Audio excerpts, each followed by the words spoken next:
Howie Carr is a radio host and the author of the book, What Really Happened?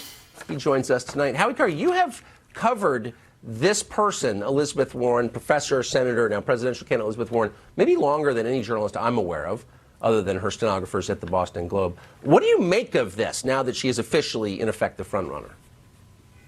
You know, we shouldn't underestimate her, Tucker. I think that's the main thing to remember. I mean, I thought she wouldn't survive the first Herald stories 7 years ago when it turned out that she was a fake Indian.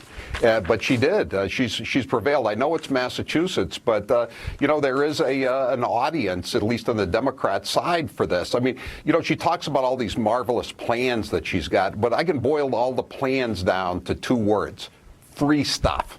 And your follow-up question is, who's going to pay for it? I can boil that down to two words: somebody else, right? It's like the old doggerel. Don't tax you, don't tax me. Tax the fellow behind the tree. Well, you know, with Elizabeth Warren, everybody is going to be behind the tree. And you talk about the Democrats in Washington getting nervous. I mean, look, she's proposed this wealth tax. You know, you're going to have to, if you have over $50 million in wealth, not income, wealth, you're going to have to pay 2% a year, and it keeps rising. And, you know, even people like Larry Summers, who was the Treasury Secretary under Clinton, the president of Harvard University for a while, he's saying this is ridiculous. Larry Summers is saying this. He's the quintessential pointy-headed intellectual who can't park a bicycle straight, as George Wallace used to say. And he's saying it's BS. I'll give you another example. You know who else says it's ridiculous? Jonathan Gruber. You remember that name? That's the original flim-flam man of Obamacare. He's saying this is ridiculous.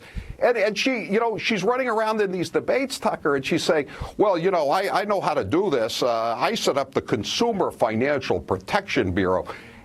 Has she seen the docket for the Supreme Court? They're going to decide whether that's unconstitutional. You know, it probably is, just like this wealth tax is unconstitutional. And she wants everybody to pay higher taxes. We have something in Massachusetts, Tucker. You have an option to pay at the old Dukakis era tax rate, 5.85% as opposed to 5%. Guess what?